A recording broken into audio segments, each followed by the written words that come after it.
With no point of reference, you spoke to the dark and fleshed out a wonder of light. And as you speak, 100 billion galaxies are born. In the vapor of your breath, the planets form. If the stars were made to worship, so will I. I can see your heart in everything you've made. Every burning star, a signal fire of grace. If creation sings your praises, so will I. Oh, so will I. Oh, bon Dieu créateur, nan commencement, avant toute bagaille créée.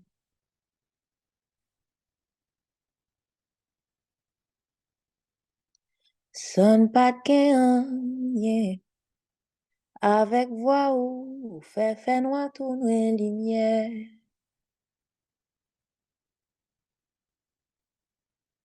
Et est au palais, passé 1 million galaxies créées. Avec souffle ou créer planète, yo. Créer étoiles pour adorer ma fait tout. I can see your heart in everything you made. Every burning star, a signal fire of grace. If creation sings your praises, so will I. Hallelujah. Oh, so will I. Oh, oh, oh, il n'a fait tout. Oh, il n'a ploué, non, papa. Même Jacques étoiles, yo. I can see your heart in everything you've made. Every burning star, a signal fire of grace. If creation sings your praises, so will I.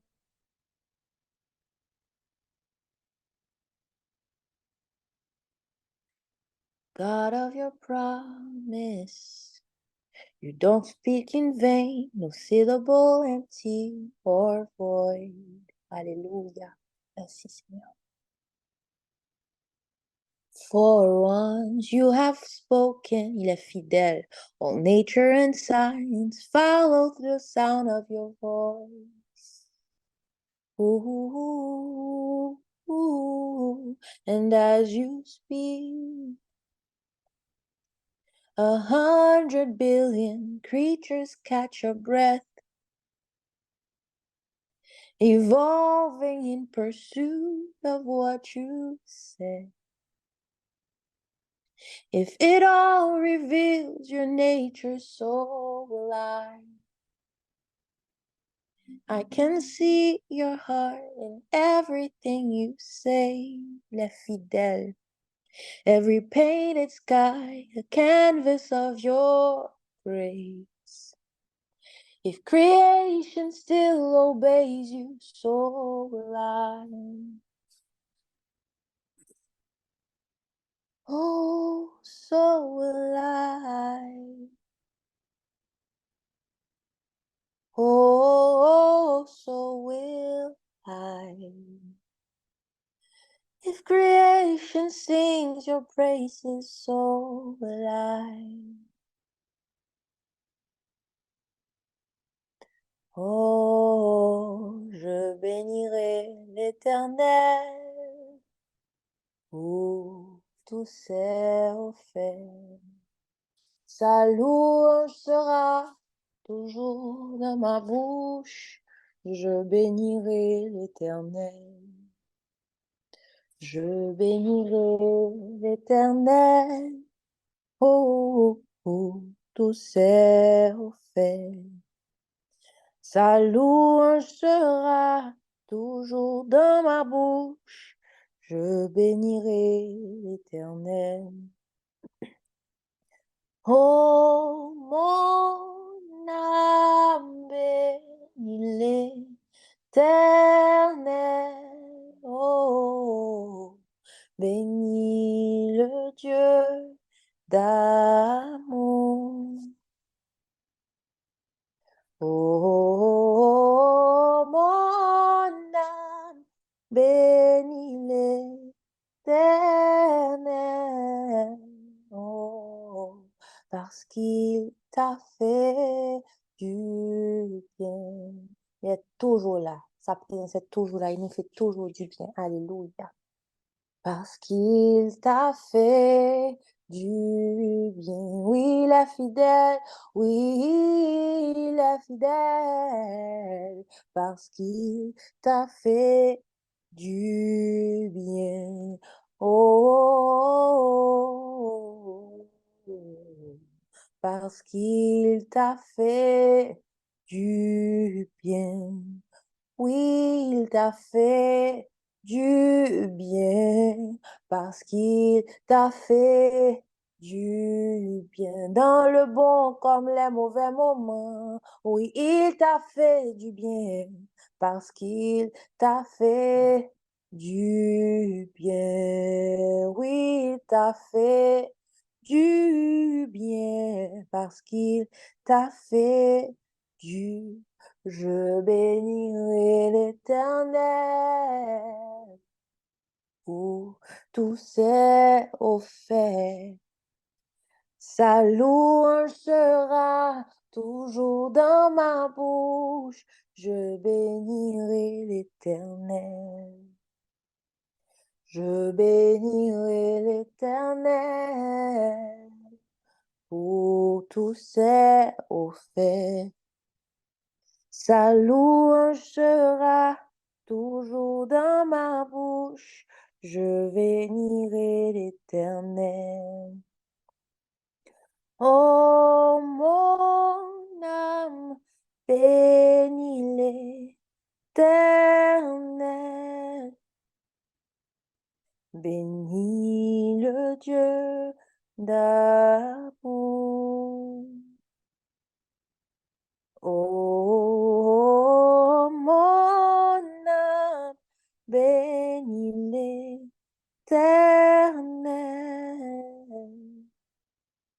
parce qu'il t'a fait du bien.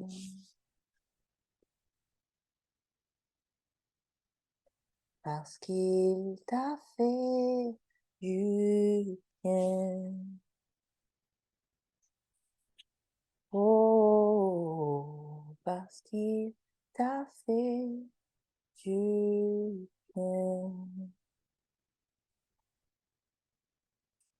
Bon Dieu créateur,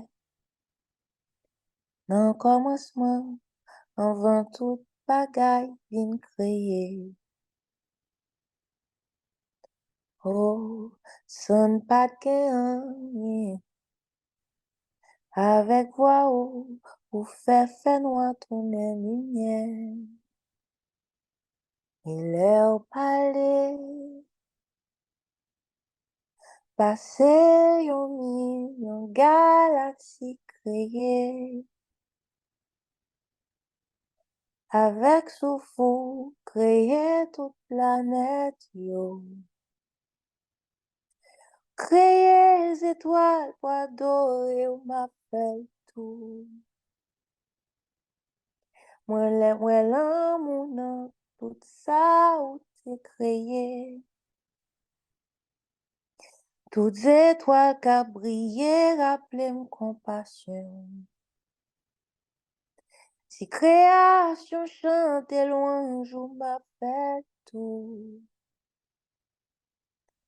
Si création chante tes louanges, ou m'appelle tout. Oh, si création chante tes louanges, ou m'appelle tout. Oh, si création chante tes louanges, ou m'appelle tout. Si création chante tes louanges, ou m'appelle tout. Si création obéit ou n'a fait tout. Si création chante tes louanges ou n'a fait tout. If the stars were made to worship, so will I. If the mountains bow in reverence, so will I. If the oceans roar your greatness, so will I. For if everything exists to lift you high, so will I. If the wind goes where you send it, so will I. If the rocks cry out in silence, so will I. If the sum of all our praises still falls shy, and when we'll sing again 100 billion times, oh, oh, oh, oh, mon Dieu créateur, non commencement, avant toute bagaille créée, sonne pas qu'un rien, avec voix ou fait sa noix tourner lumière. Et leur parler,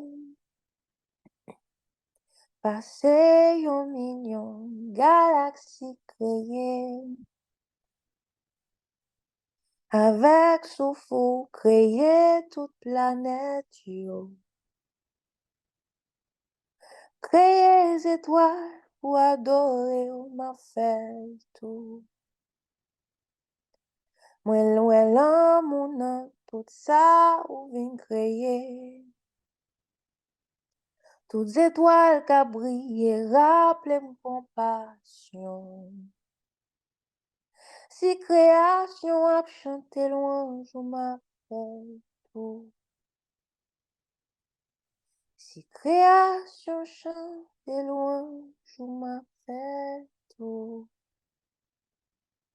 Si création chante loin, je m'appelle tout. Alléluia.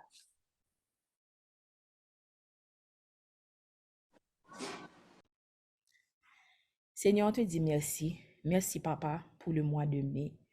Merci, Papa, pour tout ce que tu es en train de faire au sein de cette communauté.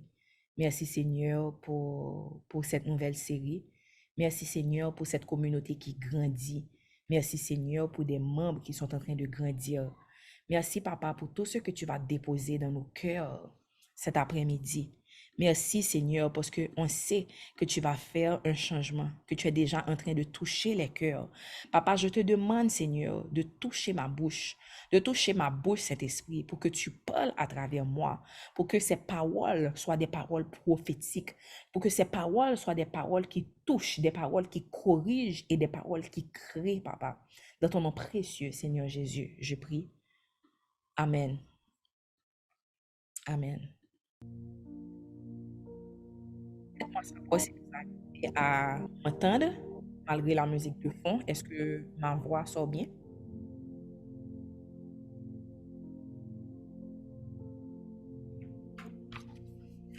Ok, parfait, merci. Citoyen du royaume.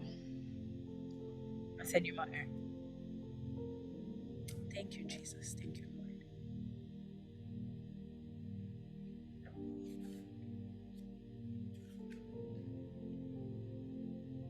Je vais lire pour vous. Ah, ok, il y a certains qui disent. J'entends pas bien. Si quelqu'un peut lire pour moi rapidement la prière de la communauté, Colossiens 1, verset 9 à 14.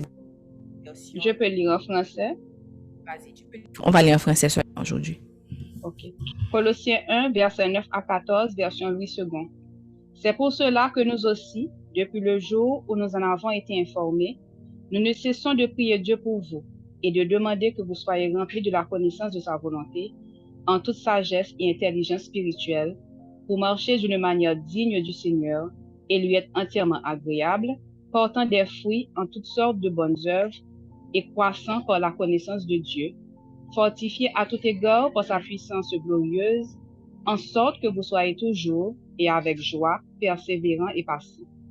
Rendez grâce au Père qui vous a rendu capable d'avoir part à l'héritage des saints de la lumière, qui nous a délivrés de la puissance des ténèbres et nous a transportés dans le royaume du Fils de son amour, en qui nous avons la rédemption, la rémission des péchés. Parole du Seigneur. Amen. Amen. Je vais ouvrir l'enseignement numéro 1 avec Matthieu 4, verset 23. Matthieu 4, verset 23 nous dit: Jésus parcourait toute la Galilée, enseignant dans les synagogues, prêchant la bonne nouvelle du royaume et guérissant toute maladie et toute infirmité parmi le peuple. Je relis. Jésus parcourait toute la Galilée, enseignant dans les synagogues, prêchant la bonne nouvelle du royaume et guérissant toute maladie et toute infirmité parmi le peuple. Une chose intéressante que nous pouvons voir à travers les évangiles, c'est que Jésus prêchait le royaume. Il prêchait le royaume de Dieu. Il faisait deux choses. Il prêchait la bonne nouvelle du royaume et il guérissait les maladies. Là était le focus du ministère de Jésus sur terre. Il prêchait la bonne nouvelle du royaume et il guérissait toutes sortes de maladies. Nous allons prendre ensemble Matthieu 13, versets 44 à 52, pour voir la description que Jésus a faite du royaume des cieux. Jésus a beaucoup plus parlé du royaume de Dieu que de n'importe quel autre sujet. Il prêchait le royaume des cieux. Donc, si Jésus prêchait sans cesse le royaume, et si nous nous disons disciples de Christ, je pense que il faut mettre un accent sur la compréhension de ce que c'est que le royaume et aussi comment accéder à ce royaume. C'est quoi ce royaume dont Jésus parlait? Est-ce que ce royaume est accessible à nous? Est-ce que le royaume est une destination où on va lorsqu'on meurt, seulement après la mort?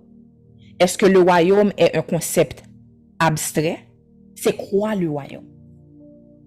Mais malheureusement, il y a très peu de chrétiens qui prennent vraiment le temps de comprendre, ou même des pasteurs enseignants chrétiens qui ne prennent pas vraiment le temps de focus sur le royaume.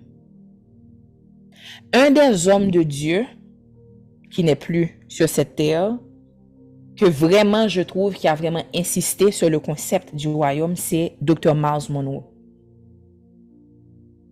Je n'en connais pas d'autres vraiment qui insistent beaucoup sur le royaume. Je suis sûre qu'il y en a. Mais je sais que Dr. Munroe est vraiment quelqu'un qui avait centré son ministère autour de la compréhension, l'explication de ce que c'est le royaume de Dieu. Donc, en écoutant cette série, je vous encourage à écouter aussi ces enseignements, si possible, et je pense que ça pourra bien compléter ce que vous allez apprendre ce mois-ci. Nous allons prendre ensemble Matthieu 13, versets 44 à 52. Je lis dans la version Louis II. Le royaume des cieux est encore semblable à un... Ça, c'est Jésus qui parle. Le royaume des cieux est encore semblable à un trésor caché dans un champ. L'homme qui l'a trouvé le cache et dans sa joie... Attends-moi un petit peu. Attendez-moi une seconde.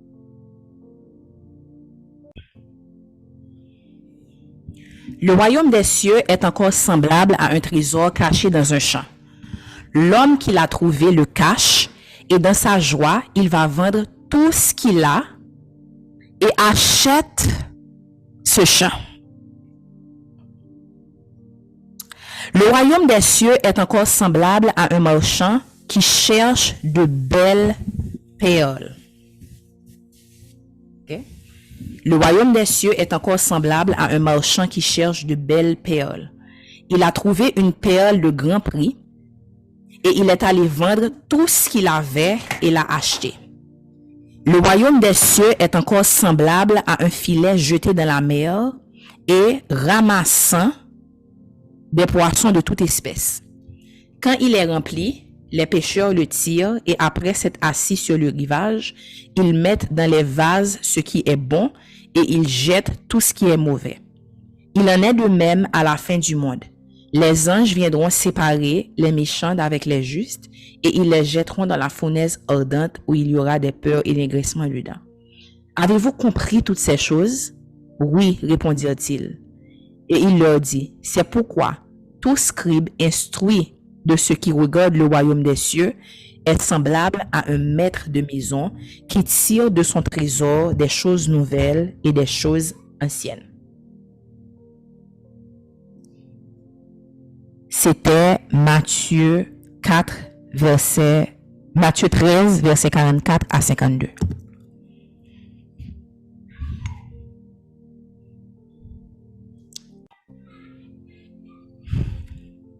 Donc ça, c'était Matthieu 13, versets 44 à 52.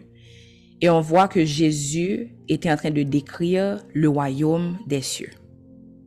Il dit que le royaume des cieux est semblable à un trésor caché dans un champ et que l'homme qui le trouve dans sa joie, le cache, va vendre tout ce qu'il a et achète le champ. Ou encore à un marchand qui cherche de belles perles et qui trouve une perle de grand prix et qui va vendre tout ce qu'il avait pour acheter cette perle. Donc, on voit dans la description de Jésus que le royaume des cieux est quelque chose de précieux. Quelque chose qui n'a pas de prix. Parce qu'il n'arrête pas de dire que celui ou celle qui trouve le royaume des cieux est semblable à quelqu'un qui, après avoir trouvé ce trésor, va et vend tout ce qu'il possède pour pouvoir l'acquérir. Et plus loin dans le verset 52, après avoir demandé s'ils avaient bien compris, il dit, c'est pourquoi tout scribe instruit de ceux qui regardent le royaume des cieux est semblable à un maître de maison qui tire de son trésor des choses nouvelles et des choses anciennes. Amen. Nous allons commencer par voir la définition d'un royaume. Qu'est-ce qu'un royaume? Un royaume, c'est un territoire gouverné par un roi ou une reine qui a une autorité absolue sur ce territoire et qui influence ce territoire et les gens du territoire qu'il gouverne. Son influence touche les lois, la culture, le fonctionnement, tout ce qui appartient à ce territoire qu'il gouverne. Je reprends. Lorsqu'on parle d'un royaume, on parle d'un territoire qui est gouverné par un roi ou une reine qui a une autorité absolue et qui exerce une influence sur le territoire et tous ceux qui habitent ce territoire.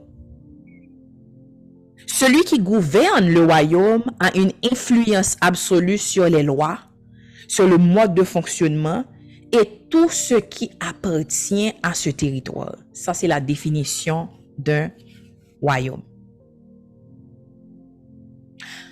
Le roi ou la reine qui gouverne le territoire a la seigneurie du royaume.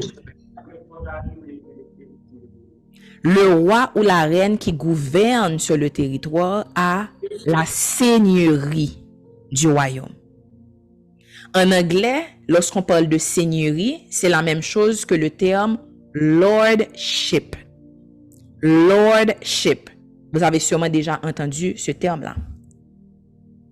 Ça veut dire quoi la seigneurie? Ça veut dire que tu as un droit, tu as autorité et tu as une puissance sur la terre dont tu es seigneur, sur le territoire où tu es seigneur. Une chose que vous devez bien comprendre, c'est que tout roi est seigneur, mais tout seigneur n'est pas roi. Très important à mettre dans vos notes. Un roi est automatiquement seigneur, mais un seigneur n'est pas automatiquement un roi.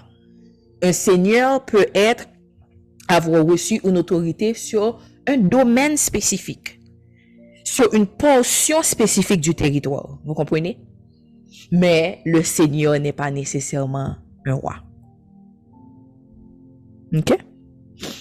Une autre chose que vous devez absolument comprendre pendant que nous abordons cette série là maintenant, c'est que il n'y a pas de démocratie dans un royaume. Automatiquement que vous acceptez d'être dans un système de royaume,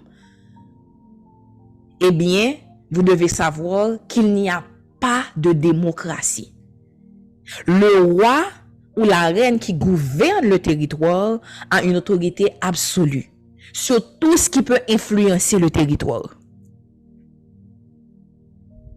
Donc, il n'y a pas de démocratie comme quoi pour dire que tout le monde va se mettre ensemble ou il y a un groupe et on va voter pour voir ce que le peuple veut. Non. Il n'y a pas ça dans un royaume. Maintenant, comment quelqu'un peut obtenir la seigneurie?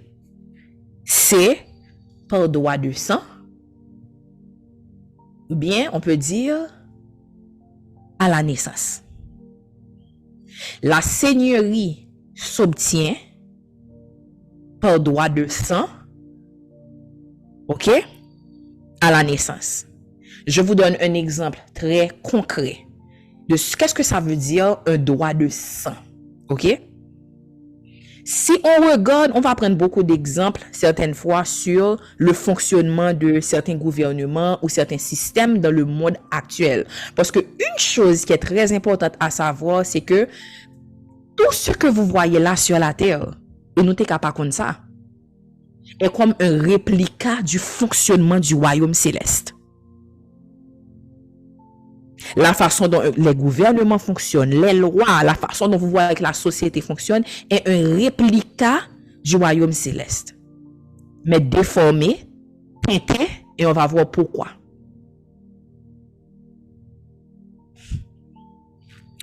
Un exemple concret sur le droit de sang, je vous donne comme exemple, je suis né sur le territoire canadien. Donc, lorsque je suis né sur le territoire canadien. Donc, automatiquement, le fait que je sois né sur ce territoire m'a donné le droit de citoyenneté. J'ai eu la citoyenneté par la naissance parce que je suis né sur ce territoire. Mon enfant n'est pas né sur le territoire canadien. Elle est née sur un autre territoire. Mais cependant, les Canadiens ont ce qu'on appelle le droit de sang. Et plusieurs autres nations également.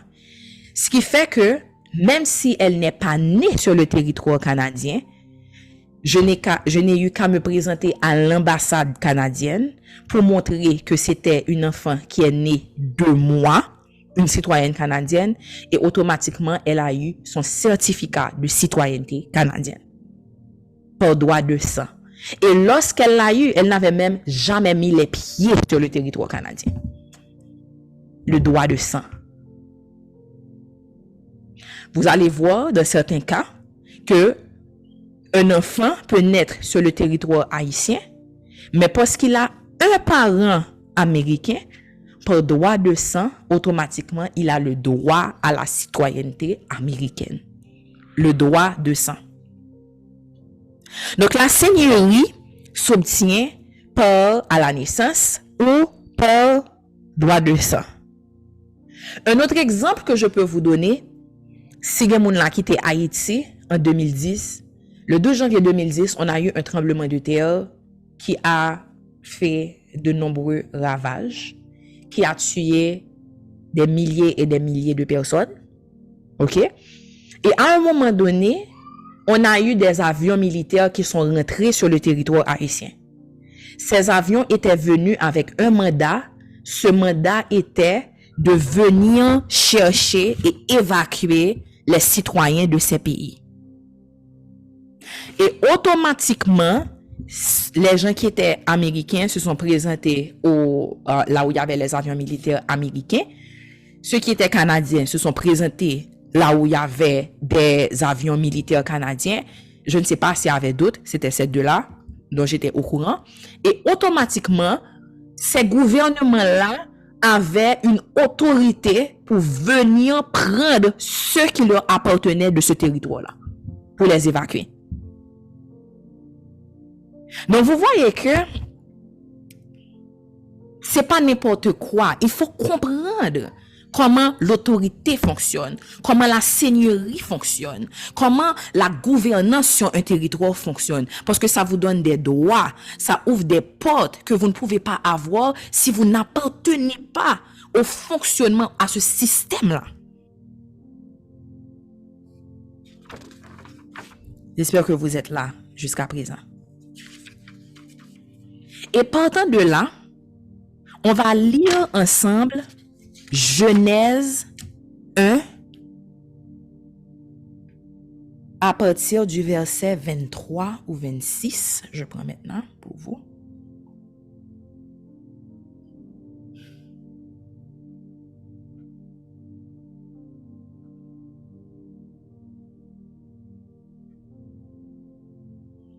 On va aller dans Genèse, au commencement. Genèse 1.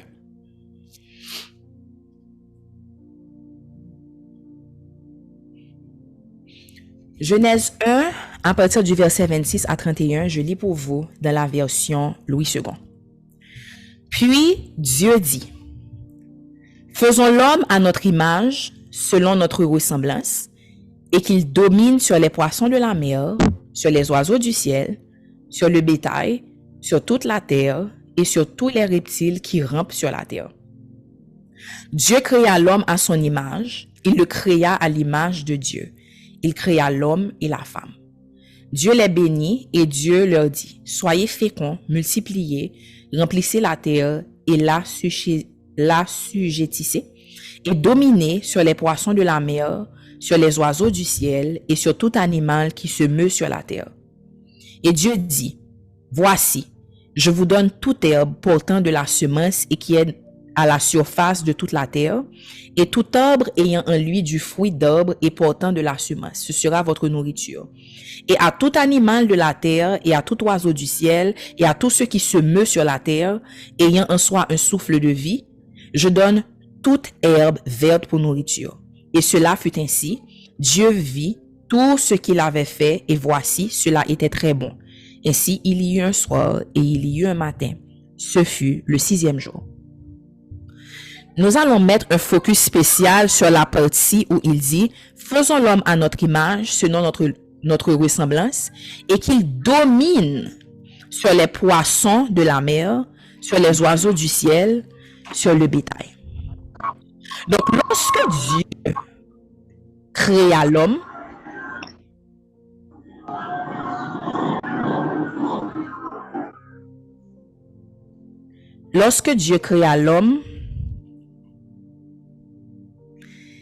il créa aussi un espace pour que l'homme réside, ok? Il créa un jardin, un Éden, ok? Pour que l'homme puisse cultiver la terre. Il créa un jardin, un Éden, pour que l'homme puisse cultiver. Non seulement ça, il donna à l'homme l'autorité de nommer les animaux. Il donna à l'homme l'autorité de nommer les animaux. Et si vous voyez là, je ne sais pas si vous aviez déjà pris le temps de lire correctement, mais l'homme n'avait qu'à nommer et l'animal était ce que l'homme disait qu'il était. Ça veut dire que Dieu avait donné à l'homme la seigneurie sur le territoire, ce territoire spécifique. Dieu, qui était celui par qui tout avait été créé, par sa parole, eh bien, il avait créé un territoire bien limité où l'homme avait la seigneurie. Vous vous rappelez qu'on avait dit au début que le roi est automatiquement seigneur, mais le seigneur n'est pas un roi. Juste parce que tu es seigneur, ça ne veut pas dire que tu es un roi. Alors Dieu a donné à l'homme la seigneurie sur ce territoire. C'est pour ça qu'il a dit que et vous allez dominer. Parce qu'en donnant cette autorité à l'homme et à la femme, ils avaient aussi l'autorité d'établir, ils avaient l'autorité de créer. C'est pour ça qu'avec sa parole, l'homme avait pu nommer et déclarer sur les animaux. Mais il avait aussi des responsabilités. Parce que le roi lui avait donné la seigneurie, mais il avait aussi sa part à jouer. L'une des caractéristiques avec lesquelles Dieu créa l'homme, c'est avec le libre arbitre. Il lui dit, voici ce que je te donne comme nourriture, tu pourras manger de tous les arbres sur ce territoire. Le seul arbre auquel tu ne toucheras pas, c'est l'arbre de la connaissance du bien et du mal. Car le jour où vous en mangerez, vous mourrez. Le jour où vous en mangerez, vous mourrez. Donc oui, l'homme avait été décrété seigneur sur le territoire, mais le roi avait toujours l'autorité de mettre des lois, d'établir des lois sur ce même territoire. Donc vous devez savoir que dans le plan de Dieu, l'homme était un avec sa volonté. The man and woman had the same mind as Christ. They were one with God. Parce que le bon Dieu prend terre pour lui faire croire, pas vrai? Après ça, on vous dit, toujours dans le livre de Genèse, que je vous encourage à relire, qu'il souffla dans ses narines et l'homme devint un homme vivant. Il souffla dans ses narines et l'homme devint un homme, une créature vivante. Donc ça veut dire que l'homme était fait de poussière, mais c'était le souffle de Dieu qui lui donna la vie. C'est le souffle de Dieu qui fait qu'il a commencé à avoir la vie en lui. Donc l'homme a été créé par Dieu et il a été créé pour Dieu, pour être seigneur sur un territoire spécifique, selon la volonté de Dieu. Maintenant, qu'est-ce qui s'est passé? Lorsque l'homme et la femme ont été séduits en Éden, ils ont justement désobéi à l'instruction que Dieu leur avait donnée. Tu ne toucheras pas et tu ne goûteras pas du fruit de la connaissance du bien et du mal, car le jour où tu en mangeras, tu mourras. Genèse 3, versets 1 à 6, version Louis II nous dit, le serpent était le plus rusé de tous les animaux des champs que l'Éternel Dieu avait fait. Il dit à la femme, Dieu a-t-il réellement dit, vous ne mangerez pas de tous les arbres du jardin? La femme répondit au serpent, nous mangeons du fruit des arbres du jardin, mais quant au fruit de l'arbre qui est au milieu du jardin, Dieu a dit, vous n'en mangerez point et vous n'y toucherez point, de peur que vous ne mouriez. Alors le serpent dit à la femme, vous ne mourrez point, mais Dieu sait que le jour où vous en mangerez, vos yeux s'ouvriront et vous serez comme des dieux, connaissant le bien et le mal. La femme vit que l'arbre était bon à manger et agréable à la vue, et qu'il était précieux pour ouvrir l'intelligence. Elle prit de son fruit et en mangea. Elle en donna aussi à son mari qui était auprès d'elle et il en mangea. Ok. Donc on voit le moment où la désobéissance a eu lieu. Une chose que je veux que vous compreniez vraiment bien avant qu'on avance, c'est que c'est pas pour n'importe quelle raison que Jésus parle toujours, lorsqu'il parle de nous, qu'il dit que je suis le tronc, vous êtes les branches. Demeurez en moi et je demeurerai en vous, car sans moi vous ne pouvez rien faire. Le péché originel a commencé à la seconde où l'homme a pensé que détaché de Dieu, il pouvait lui-même savoir ce qui était bien. C'est là que ça a commencé. Il ne s'agissait pas d'un fruit. Il ne s'agissait pas de l'arbre. Mais il s'agissait de laisser rentrer en lui cette croyance que il y avait une possibilité de vivre sans son Créateur. Et c'est à cette seconde même que le péché est rentré dans le monde. Et je vais vous expliquer pourquoi le péché est rentré dans le monde.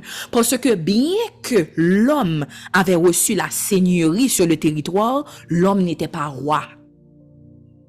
Et parce que l'homme n'était pas roi, l'homme n'avait pas été créé pour gouverner de façon parfaite. L'homme n'avait pas été créé pour savoir distinguer le bien du mal. Donc, à la minute où il a choisi cette voie, à la minute où il s'est dit, OK, vous avez vu que la femme a dit que, et il était bien pour ouvrir l'intelligence. Ça veut dire pour ouvrir mes yeux, pour que moi je choisisse ce qui est bien, pour que moi je choisisse ce qui est mal. Et à ce moment-là, l'homme a décidé d'utiliser son libre arbitre pour qu'il puisse gouverner le territoire. Maintenant, qu'est-ce qui s'est passé à ce moment-là, d'après vous? Parce que l'homme n'a jamais été créé par Dieu pour être souverain, automatiquement que l'homme se positionne comme capable de prendre ses propres décisions, eh bien, qu'est-ce qui arrive? À la même seconde, automatiquement, il permet à la faille de rentrer. Il permet à l'erreur de rentrer. Il permet au péché de rentrer. Parce que l'homme était seigneur, mais l'homme n'était pas roi. Donc c'est pour ça que, avec le péché originel, il y a eu cette séparation. Beaucoup de personnes ne comprennent pas. Et souvent, certains qui critiquent aussi le christianisme, qu'ils voient que Dieu est comme un Dieu méchant, un Dieu cruel, c'est parce que justement, ça commence là, ça commence dans le jardin d'Éden. Dans le jardin d'Éden, si tu ne comprends pas pourquoi on a dû avoir une séparation avec Dieu, tu vas penser que Dieu est un Dieu qui ne pardonne pas. Que seule fois ça, que Adam et Ève te commettent en erreur, bon Dieu te juste mettez au dehors, tant qu'on un bon Dieu qui cruel et tout. Mais c'est là que vous devez comprendre. Dieu ne s'est pas séparé de l'homme, au contraire. Au contraire, leurs yeux se sont ouverts et qu'ils ont réalisé qu'ils étaient nus, la première voix qu'ils ont entendue, c'était la voix de Dieu qui parcourait le jardin pour les chercher. Parce que Dieu aimait l'homme qu'il avait créé. Dieu les a cherchés. Mais cependant, vous devez savoir que en Dieu, il n'y a aucune ombre de variation.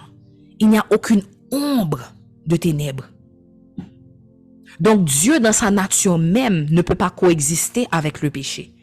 Donc lorsque l'homme était un avec la volonté de Dieu, lorsque Dieu était celui qui mettait ses désirs en l'homme, il n'y avait pas de place, il n'y avait pas de porte pour que le péché rentre dans le monde.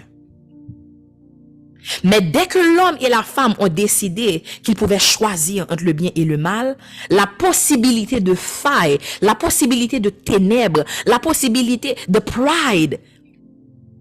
Parce que déjà, c'est la fierté qui fait que tu arrives à faire un tel choix. Parce que tu ne veux pas être dépendant, tu veux être au contrôle. Tu veux devenir un petit Dieu, tu veux devenir un petit roi. Tu penses que tu peux être égal au roi, alors que tu n'as jamais été créé pour ça. Donc à ce moment-là, la porte automatiquement a été ouverte pour le péché. Et Dieu qui est saint, Dieu qui est lumière, Dieu chez qui il n'y a aucune ombre de ténèbres ni ombre de variation, ne peut pas, même s'il voudrait, ne peut pas coexister avec le péché. Donc c'est là que la séparation s'est faite. C'est là que la séparation s'est faite. Pas parce que Dieu n'aimait plus l'homme, mais parce que dans sa nature, il était roi. Et c'est lui qui établit les lois. Et comme il avait déjà donné à l'homme la seigneurie sur le territoire, il ne pouvait plus être sur ce territoire. Il ne pouvait plus être sur ce territoire. Et il y a eu séparation entre le corps de l'homme et l'Esprit de Dieu. Est-ce qu'on est là jusqu'à présent? Nous allons prendre Jean 1. Parce que une chose que vous devez comprendre, frères et sœurs, c'est que lorsque Jésus est venu sur la terre, c'est la même chose que les avions qui sont venus pour récupérer leurs citoyens. Dieu a toujours été roi sur le territoire. Dieu a toujours été roi sur le territoire. No, he came to rescue what was already his. He came to rescue what was already his. De la même façon que les avions militaires américains, les avions canadiens avaient le droit de venir sur un territoire étranger pour venir prendre ses citoyens, c'est la même chose. Parce que dans le plan initial de Dieu, il n'avait pas créé l'homme de façon temporaire. Il avait toujours créé l'homme et la femme pour qu'ils soient ceux qui fassent partie de son royaume. Donc le plan de rédemption qui a été manifesté en Jésus-Christ était le plan de Dieu de venir récupérer ceux qui étaient à lui. Il n'était pas venu pour conquérir, il n'est pas venu pour essayer de nous convaincre, mais il avait déjà un droit. Il avait déjà un droit. Et on va voir comment ce droit se manifeste. Comment sa volonté peut être faite sur la terre comme au ciel. On parle du royaume de Dieu. Le royaume de Dieu qui est encore présent, qui est encore vivant, qui est encore actif. Mais nous-mêmes, lorsque nous nous disons enfants de Dieu, comment rentrer dans ce royaume? Comment rentrer dans ce royaume? Et c'est ça qu'on va voir aujourd'hui. Donc, c'est pour ça que le premier enseignement aujourd'hui est focus sur ton droit de citoyenneté. On parle aujourd'hui du droit de citoyenneté. Parce qu'il faut un droit. Nous pas qu'à juste dire que, oh, j'appartiens au royaume. On dit que le royaume, la seigneurie s'obtient comment? La seigneurie s'obtient par naissance et par droit de sang. That's why you need to be born again. You have to be born into the kingdom. Tu dois naître dans le royaume. Maintenant, comment naître? Comment on est? On est déjà là, on existe déjà. Comment on est? Nous pas qu'à juste déclarer que nous sommes membres du royaume, non. Il y a des règles. Et c'est ça qu'on va voir aujourd'hui. Comment obtenir ton droit de citoyenneté? J'ai besoin que quelqu'un prenne pour moi Éphésiens 1. Et maintenant, de nous focus, parce que je connais que Éphésiens 1, il y a des tournures de phrases, des fois, qui peuvent paraître un petit peu compliquées, mais c'est pas compliqué. On va décortiquer aujourd'hui. Quelqu'un prenez pour moi dans la version Louis II, Éphésiens 1. On va lire ensemble. Ok, je peux lire.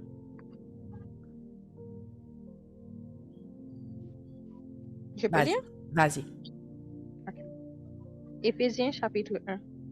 Paul, apôtre de Jésus-Christ par la volonté de Dieu, aux saints qui sont à Éphèse et aux fidèles en Jésus-Christ. Que la grâce et la paix vous soient données de la part de Dieu, notre Père et du Seigneur Jésus-Christ. Béni soit Dieu, le Père de notre Seigneur Jésus-Christ, qui nous a bénis de toutes sortes de bénédictions spirituelles dans les lieux célestes en Christ. En lui, Dieu nous a élus avant la fondation du monde pour que nous soyons saints et irrépréhensibles devant lui. Nous ayant prédestinés dans son amour à être ses enfants d'adoption par Jésus-Christ selon le bon plaisir de sa volonté, à la louange de la gloire de sa grâce qu'il nous a accordée en son bien-aimé.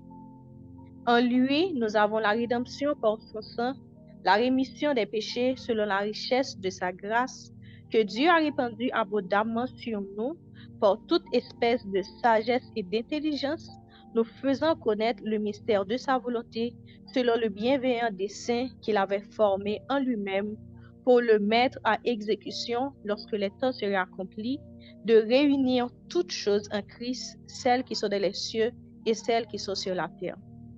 En lui, nous sommes aussi devenus héritiers et ayant été prédestinés suivant la résolution de celui qui opère toutes choses, d'après le conseil de sa volonté, afin que nous servions à la louange de sa gloire, nous qui d'avance avons espéré en Christ. En lui, vous aussi, après avoir entendu la parole de la vérité, l'évangile de votre salut, en lui, vous avez cru et vous avez été scellés du Saint-Esprit qui avait été promis, lequel est un gage de notre héritage pour la rédemption de ceux que Dieu s'est acquis à la louange de sa gloire. C'est pourquoi, moi aussi, ayant entendu parler de votre foi au Seigneur Jésus-Christ et de votre charité pour tous les saints, je ne cesse de rendre grâce pour vous, faisant mention de vous dans mes prières, afin que le Dieu de notre Seigneur Jésus-Christ, le Père de gloire, vous donne un esprit de sagesse et de révélation dans sa connaissance, et qu'il illumine les yeux de votre cœur pour que vous sachiez quelle est l'espérance qui s'attache à son appel, quelle est la richesse de la gloire de son héritage qu'il réserve aux saints, et quelle est envers nous qui croyons l'infinie grandeur de sa puissance, se manifestant avec efficacité par la vertu de sa force. Il l'a déployé en Christ en le ressuscitant des morts et en le faisant asseoir à sa droite dans les lieux célestes, au-dessus de toute domination, de toute autorité, de toute puissance, de toute dignité et de tout nom qui se peut nommer, non seulement dans le siècle présent, mais encore dans le siècle à venir. Il a tout mis sous ses pieds et il l'a donné pour chef suprême à l'Église, qui est son corps, la plénitude de celui qui remplit tout en tous. Parole du Seigneur. Amen. Il y a plusieurs passages dans le livre d'Éphésiens, dans le chapitre 1, sur lesquels vous devez insister pour bien les comprendre. Nous allons les voir ensemble. Merci, Sœur Bibiana, d'avoir dit pour nous. Ok. Vous avez vu que Dieu avait déjà formé ce projet en lui-même. Ok? Béni soit le Dieu, le Père de notre Seigneur Jésus-Christ, qui nous a bénis de toutes sortes de bénédictions spirituelles dans les lieux célestes en Christ. Pas vrai? Verset 4 nous dit, en lui, Dieu nous a élus avant la fondation du monde. Il nous a élus avant la fondation du monde. Si vous avez de la difficulté à comprendre comment vous pouvez être choisi avant la fondation du monde, on va retourner encore au système de droit de sang. Avant même que je conçus, les œufs qui étaient à l'intérieur de moi, ils ont déjà par droit de sang le droit de citoyenneté canadienne. It doesn't matter whether they exist yet or not, qu'ils sont sur cette terre déjà ou pas. Avant même, je sais déjà que c'est une garantie parce que c'est une loi. Ok? Et les lois de Dieu sont irrévocables. Dans Jean 1, la parole de Dieu nous dit, au commencement était la parole. La parole était avec Dieu et la parole était Dieu. Cette parole était avec Dieu. Toutes choses ont été créées par elle et rien de ce qui a été fait n'a été fait sans elle. Et plus loin, on vous dit, et cette parole a été faite chair et elle a habité parmi nous. Cette parole qui a été faite chair, c'est Christ qui est venu sur la terre. Et si on retourne à Genèse, Comment Dieu avait établi l'homme seigneur sur le territoire? Il a établi l'homme seigneur sur ce territoire par sa parole, uniquement par sa parole. Parce que la parole de Dieu est une parole qui est créatrice. La parole de Dieu, c'est ça qui a la puissance. It carries power. Donc cette même parole qui avait établi l'homme seigneur sur le territoire, c'est cette parole-là aussi qui a été faite chair. Donc cette parole était irrévocable et c'est pour ça que par le droit de sang, par le droit de seigneurie, Dieu avait déjà formé en lui-même le projet de vous acquérir à la louange de sa gloire. Et c'est pour ça que dans Éphésiens, on dit que en lui, nous avons été élus avant la fondation du monde. Et c'est pour ça que je vous dis que lorsque Jésus, la parole faite chair, est venu pour accomplir le plan de rédemption, il n'est pas venu pour supplier, il n'est pas venu pour chercher un accord. He didn't come to get your approval. He came to establish what was already his since the beginning of time. C'était juste une question de temps. Mais il avait déjà le plan pour tous ceux qui étaient déjà en lui. Maintenant, pourquoi Jésus a dû se faire chair? C'est encore parce que il y a une loi sur le territoire. La même parole par qui tout avait été créé, cette même parole avait aussi dit, donnons à l'homme la domination. Donnons à l'homme la domination. Ça veut dire, qu'est-ce qui caractérise un homme? Un homme était fait de la terre, pas vrai, qui formait son corps, et Dieu avait soufflé en lui le souffle de vie qui avait fait que l'esprit de Dieu était en lui. Mais Dieu, lui, il était roi. Le Seigneur était un homme. Et il a donné à ce Seigneur, qui était l'homme, la domination sur le territoire. C'est ça qui fait que Dieu, en tant qu'esprit, ne pouvait pas juste venir sur la terre et accomplir le plan de rédemption. C'est pour ça que l'on a demandé tête nous, mais pourquoi toutes ces choses-là? Pourquoi il a dû venir? Pourquoi il a dû faire toutes ces choses-là? Pour que ça, bon Dieu, s'il tout bon Dieu ça, s'il tout puissant, pour qu'il ça le pas de cas juste dit, ok, je défais ce que j'ai fait, je refais. Non, le royaume ne fonctionne pas comme ça. Le royaume a des lois. Et dans le livre de Proverbes, si quelqu'un peut trouver pour moi le verset, on dit que un roi doit faire très attention à sa parole, parce que la parole du roi est irrévocable. Au temps de David, au temps de Salomon, c'était comme ça, hein.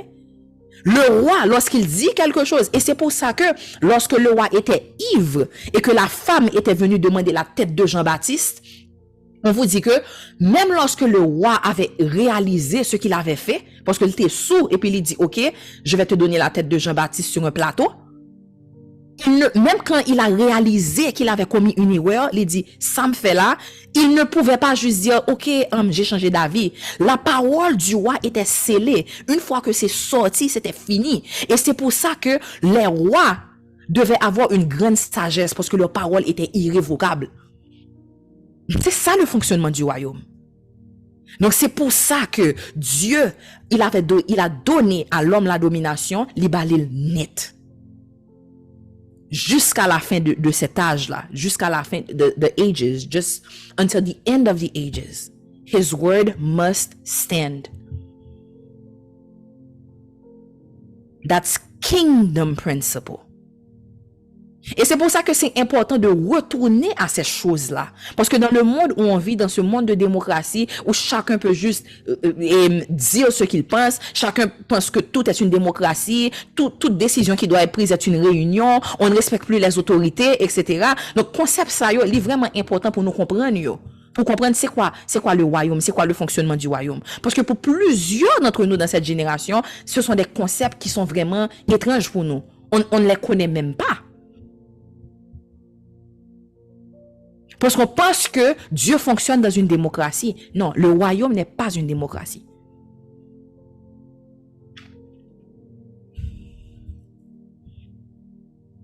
On vous dit que dans le chapitre 10, à partir de verset 9, pardon, nous faisant connaître le mystère de sa volonté, selon le bienveillant dessein qu'il avait formé en lui-même pour le mettre à exécution lorsque le temps serait accompli de réunir toutes choses en Christ, celles qui sont dans les cieux et celles qui sont sur la terre. C'est pour ça que Jésus, lorsqu'il nous a appris à prier, il a dit, Your kingdom come, your will be done on earth as it is in heaven. Your kingdom come, your will be done on earth as it is in heaven. Que ton règne vienne, que ta volonté soit faite sur la terre comme au ciel. Ça veut dire quoi? Ça veut dire que, je ne veux pas aller trop vite, mais vous, lorsque vous devenez citoyen du royaume, tout ce que vous faites, même ici-bas, représente le royaume. Et le royaume a toujours une autorité sur vous. Même lorsque vous ne voyez pas les conséquences, il y a des conséquences spirituelles parce que vous êtes un citoyen. Même si vous commettez un acte sur un territoire étranger, votre gouvernement a le droit de venir vous chercher et de vous arrêter.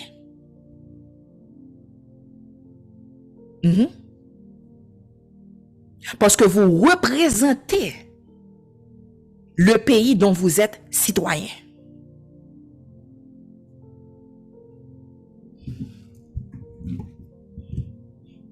Verset 11 nous dit, en lui, nous sommes aussi devenus héritiers. Nous n'étions pas héritiers. Nous avons perdu ce droit-là.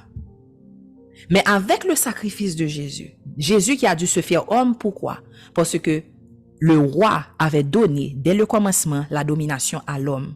C'est pour ça que le seul qui pouvait venir accomplir la loi et se donner un sacrifice comme agneau immolé pouvait seulement venir sous la forme d'un homme, parce que la loi avait déjà été établie par le roi.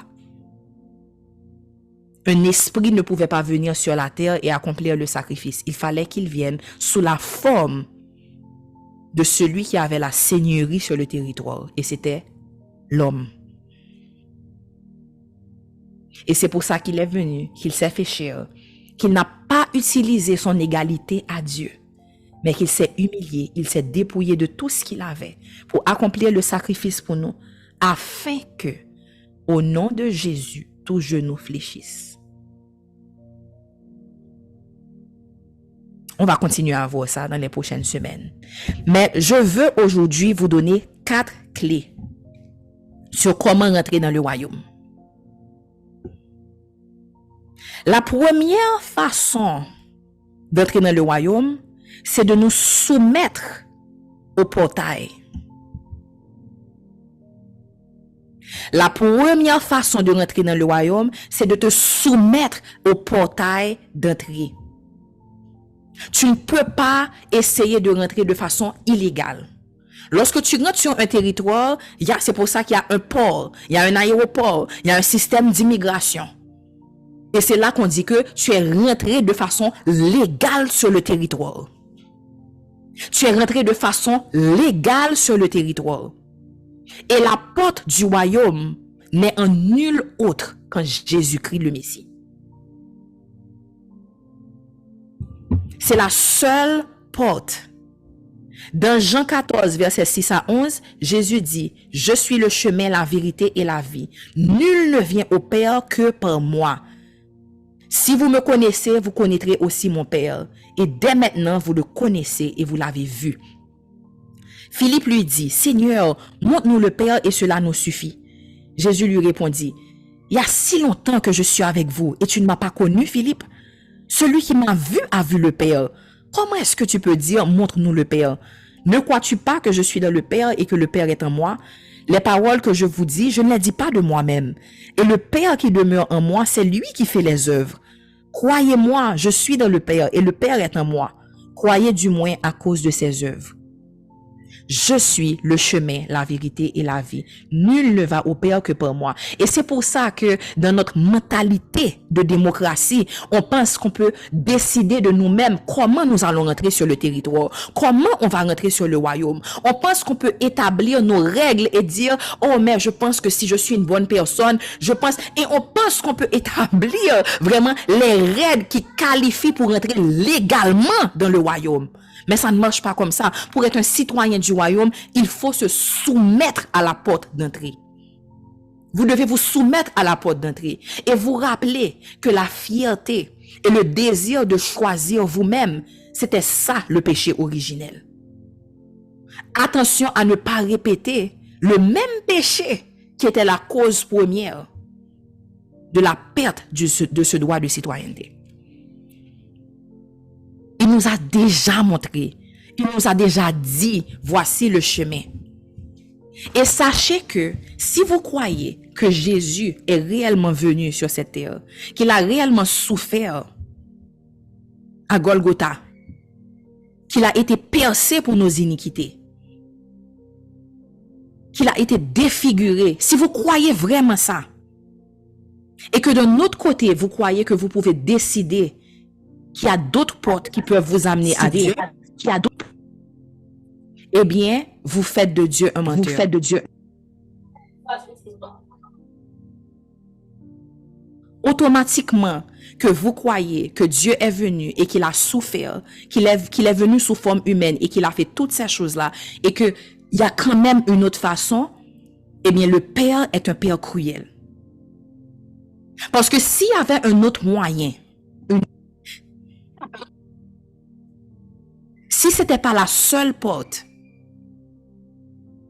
et que le Père a quand même envoyé son Fils pour souffrir et mourir de la mort la plus déshonorable à cette époque, sur cette croix, pour nous sauver, eh bien, vous croyez que Dieu est un Dieu cruel. Parce que les deux ne peuvent pas coexister en même temps. S'il y avait un autre choix, si Jésus il a angoissé jusqu'à suer du sang, lorsqu'il a vu que le moment arrivait vraiment et a dit, Père, s'il est possible que cette coupe s'éloigne de moi, et vous osez dire qu'il y a une autre porte, soit il y a quelque chose qui est déconnecté en vous, ou bien nous pas connaissons qui ça nous croit. Parce que l'un ne peut pas exister avec l'autre. S'il y avait un autre choix, il y aurait eu un autre choix. Donc la clé numéro 1, c'est de nous soumettre à la porte d'entrée. Lorsque Nicodème est venu voir Jésus, dans Jean 3, verset 1 à 16, mais il y eut un homme d'entre les pharisiens nommé Nicodème. Nicodème, un chef des Juifs, qui vint, lui, auprès de Jésus de nuit et lui dit, Rabbi, nous savons que tu es un docteur venu de Dieu, car personne ne peut faire ces miracles que tu fais si Dieu n'est pas avec lui. Jésus lui répondit, en vérité, je te le dis, si un homme ne naît de nouveau, il ne peut voir le royaume de Dieu. Nicodème lui dit, comment un homme peut-il naître quand il est vieux? Peut-il entrer dans le sein de sa mère et naître? Jésus répondit, en vérité, je te le dis, si un homme ne naît d'eau et d'esprit, il ne peut entrer dans le royaume de Dieu. Ce qui est né de la chair est chair, ce qui est né de l'esprit est esprit. Donc ça veut dire que, et c'est seulement en Christ que nous avons la nouvelle nature. En lui, nous sommes devenus co-héritiers. Car dans le chapitre de Jean 1, la parole nous dit, à tous ceux qui croient en lui, à tous ceux qui croient en son nom, il a donné le pouvoir de devenir enfants de Dieu, lesquels sont nés non du sang ni de la chair, ni de la volonté d'un homme, mais de Dieu. Là, dans Jean 1, vous avez toute la clé de la nouvelle nature. Toute la réponse à la question de Nicodème est dans Jean 1. La parole a été faite chair, elle a habité parmi nous pleine de grâce et de vérité. Et tous ceux qui ont cru en lui, tous ceux qui ont cru en son nom, le nom de Jésus, cette parole a donné le pouvoir de devenir des enfants de Dieu. Vous ne naissez pas enfants de Dieu. Parce que lorsque vous naissez sous la seigneurie d'Adam. Adam qui avait été séparé de Dieu. Donc non, Juste parce que un enfant, un bébé est innocent, ça ne veut pas dire qu'il naît automatiquement dans le royaume. Ça s'applique au droit de sang. Mais le sang qui coule dans tes veines, le sang humain qui coule dans tes veines ne peut pas lui passer le droit de citoyenneté du royaume. C'est le sang de Jésus. Le sang de Jésus qui a coulé pour toi. Par cette nouvelle alliance, vous devenez co-héritier avec lui, co-héritier du royaume. La deuxième clé pour pouvoir obtenir votre droit de citoyenneté, c'est que vous devez vous soumettre aux lois d'entrée.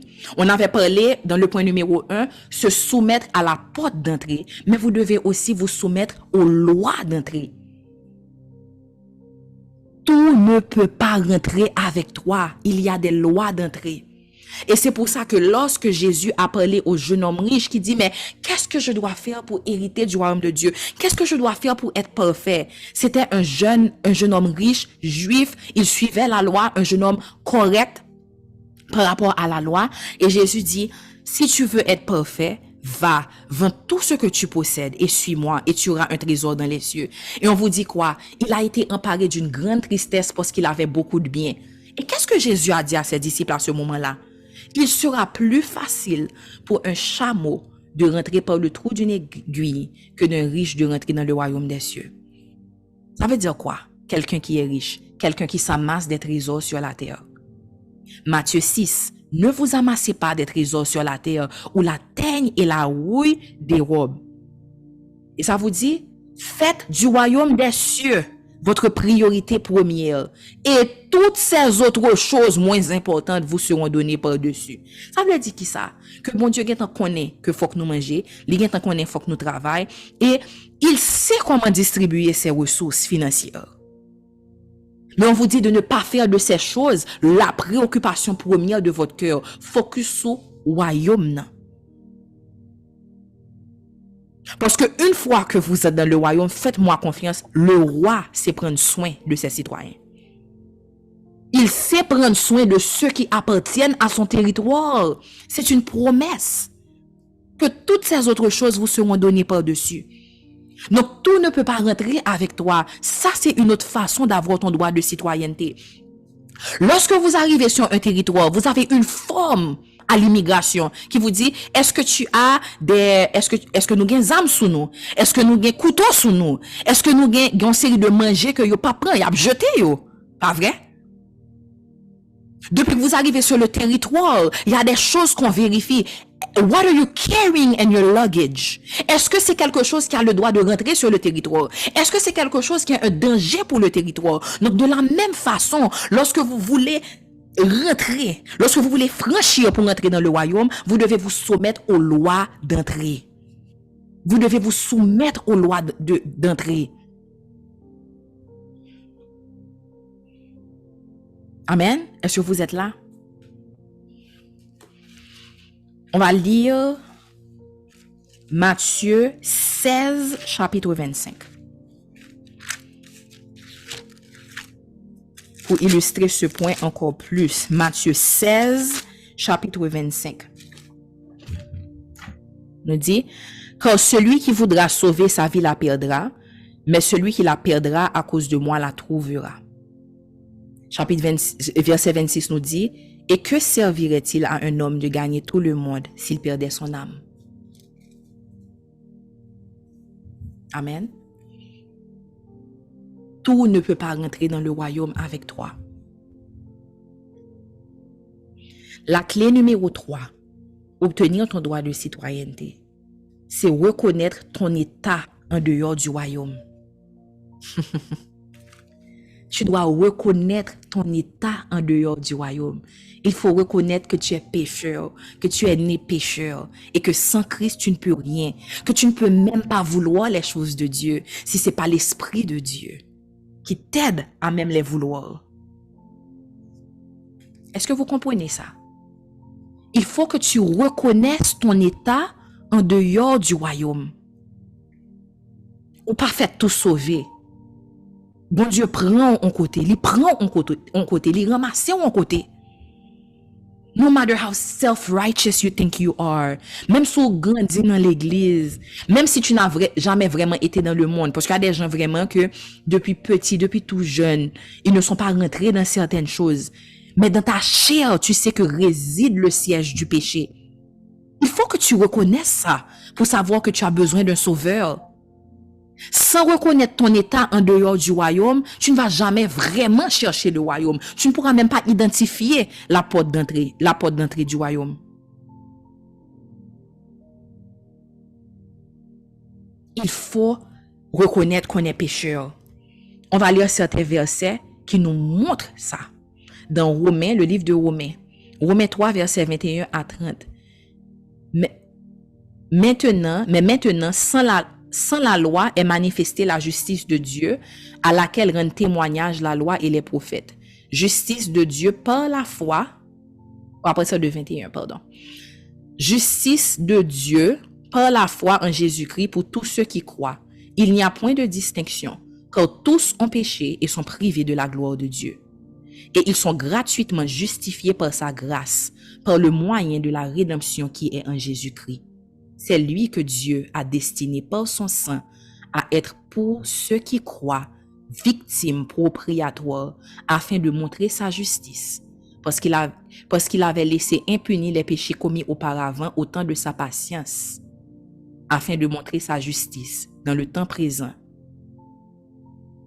Où est donc le sujet de se glorifier? Il est exclu. Par quelle loi? Par la loi des œuvres? Non, mais par la loi de la foi. Car nous pensons que l'homme est justifié par la foi sans les œuvres de la loi. Ou bien Dieu est-il seulement le Dieu des Juifs? Ne l'est-il pas aussi des païens? Oui, il l'est aussi des païens, puisqu'il y a un seul Dieu qui justifiera par la foi les circoncis et par la foi les incirconcis. Clairement, l'apôtre Paul nous dit que la loi ne peut pas nous sauver. Qu'on n'est pas justifié par la loi, mais qu'on est justifié par le sang de Jésus-Christ qui a coulé pour nous à la croix, qui s'est donné comme victime propriatoire pour qu'il n'y ait plus de séparation entre nous et le Père. Il est celui qui a créé cette porte d'entrée pour que nous ayons accès à ce royaume. Et c'est pour ça qu'on peut prier que ta volonté soit faite sur la terre comme au Père. May your kingdom come, may your will be done. En sachant que nous sommes des voyageurs temporaires sur cette terre. Mais tout ce que nous faisons, du moment que nous sommes nés de nouveau, est equals in the kingdom of God. Parce que vous êtes citoyens du royaume en Jésus-Christ. Donc tout ce que vous faites, tout ce que vous dites, toutes les actions que vous posez, la façon dont vous gérez le ministère que Dieu vous a confié, it equals into heaven. Et c'est pour ça que vous aurez des comptes à rendre. Il y a un écho qui se fait, il y a une communication qui se fait. Parce que vous êtes du monde, oui, temporairement, mais vous n'êtes pas de ce monde. On est comme une fumée, une vapeur qui est là aujourd'hui et qui demain n'est plus. Notre temps ici est très limité comparé à l'échelle de l'éternité. Vous n'êtes plus des citoyens temporaires. Le verset qu'on a partagé pour cette série. Vous n'êtes plus des résidents temporaires, mais vous êtes des concitoyens, des co-héritiers. Nous tous, nous avons besoin d'un sauveur. Parce que nous tous, nous sommes nés dans ce corps. On est nés dans cette nature pécheresse. Donc, prenez garde à ne pas penser que vous pouvez être justifié par quelque chose d'autre que le sang de Jésus. Romains 5, verset 8 nous dit, « Mais Dieu prouve son amour pour nous en ce que, lorsque nous étions encore des pécheurs, Christ est mort pour nous. Il a accompli le sacrifice une fois pour toutes. » Jean 1, verset 19 nous dit, « Cette lumière, en parlant de Jésus qui était la lumière, cette lumière était la véritable lumière qui, en venant dans le monde, éclaire tout homme. » Nous avons tous besoin de la lumière de Christ.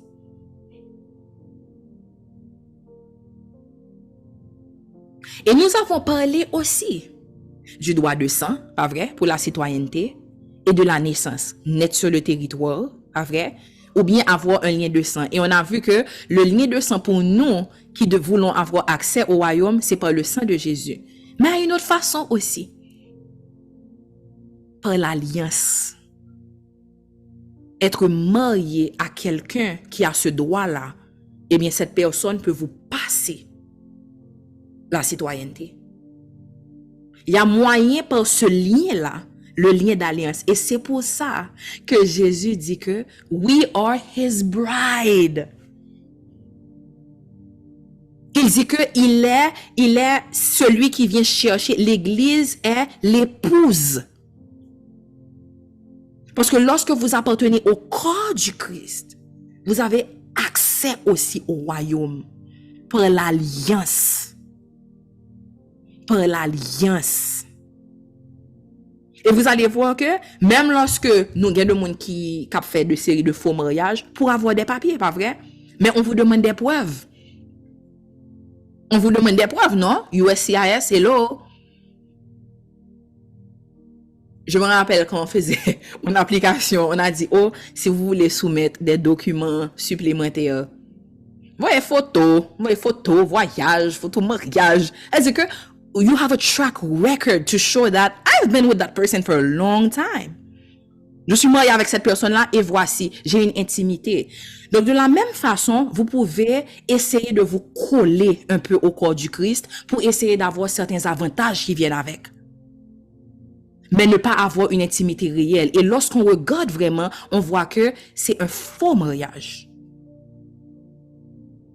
Mais c'est pour ça que lorsqu'on a commencé, on a ouvert l'enseignement aujourd'hui, on a vu que lorsque Jésus donnait l'exemple, l'illustration pour le royaume des cieux, on a dit c'est comme un pêcheur qui lance son filet et il prend plusieurs poissons, mais à la fin, il va trier pour jeter ce qui est mauvais et retenir ce qui est bon.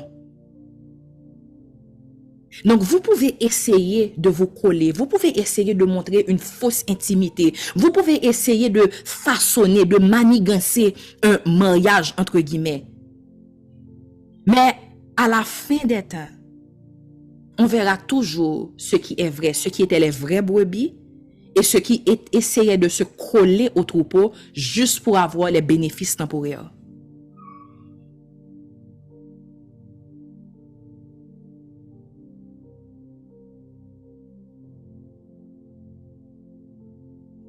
Est-ce que vous comprenez? Et de la même façon, lorsqu'on découvre que ce sont de faux mariages, des mariages manigancés, vous pouvez perdre le droit que vous avez eu. Est-ce que vous comprenez ça?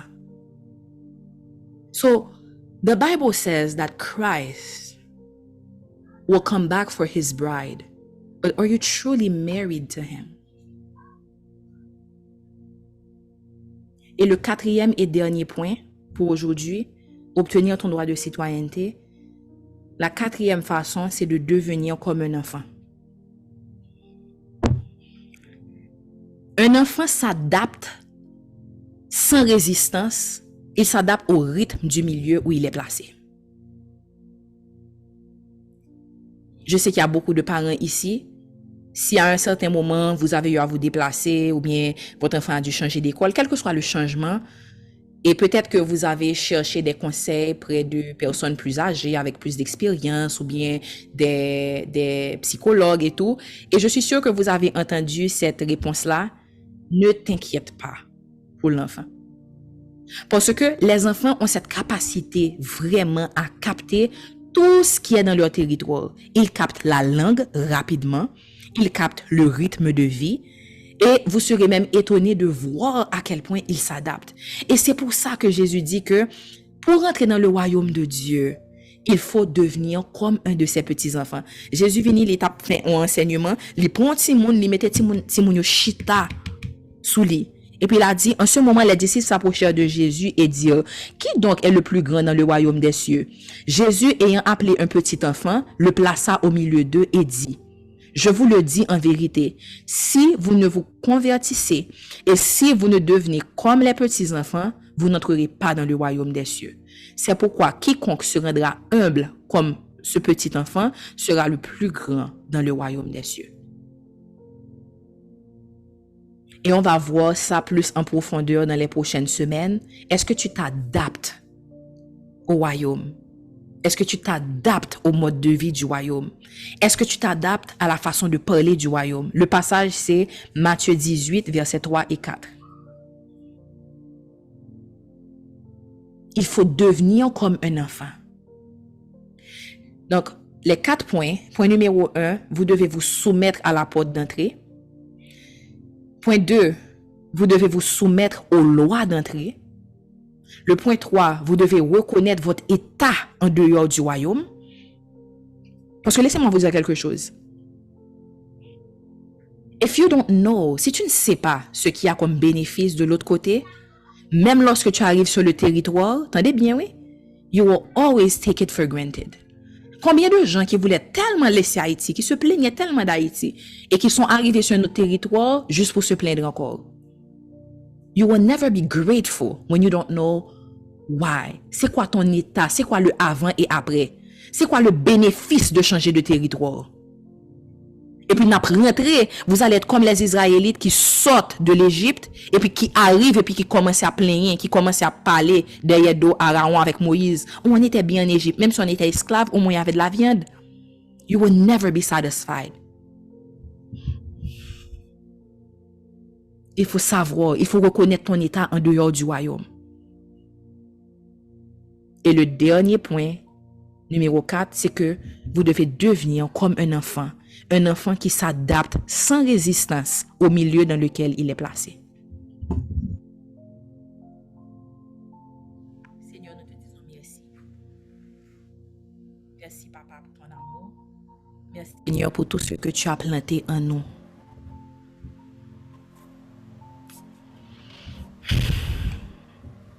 Pour fermer, on prend Romains 10, versets 9 et 10. OK? Romains 10, versets 9 à 10.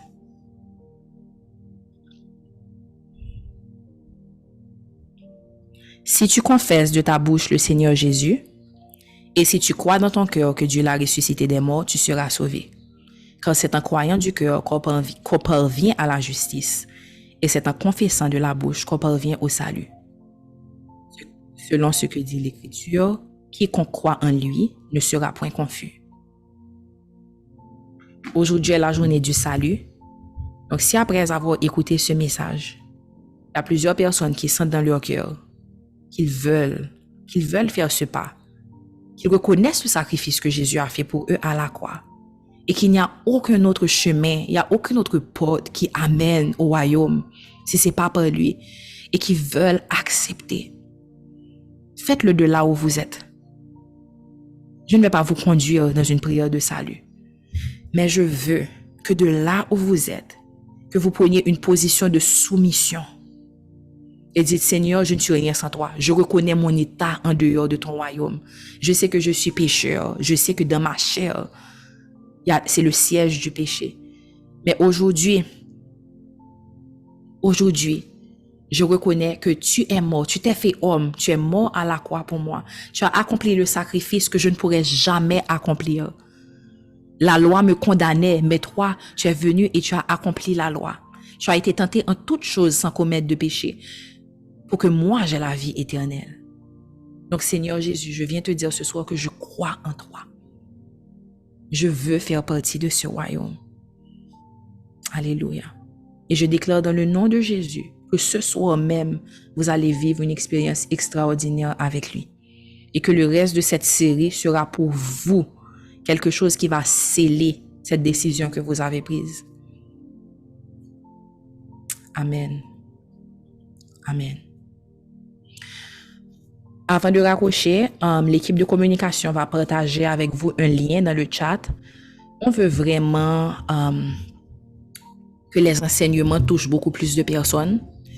Donc, on veut que vous partagez les témoignages. On va envoyer maintenant, si vous pouvez arrêter d'écrire dans le chat un moment, l'équipe de médias va partager un lien Drive que vous pouvez ouvrir et partager des courts témoignages par rapport aux dernières séries qu'on a vues depuis la fin de l'année passée et dire comment ça vous a touché. 3 à 5 lignes maximum et dire de quelle série, quel enseignement vous parlez et on va partager ces témoignages-là pour encourager beaucoup plus de personnes à retourner vers les enseignements pour que ces paroles puissent toucher beaucoup plus de personnes pour le royaume.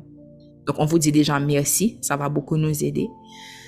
Donc, soyez bénis, que Dieu vous garde, que Dieu vous couvre et à demain matin pour la prière du matin. Soyez bénis.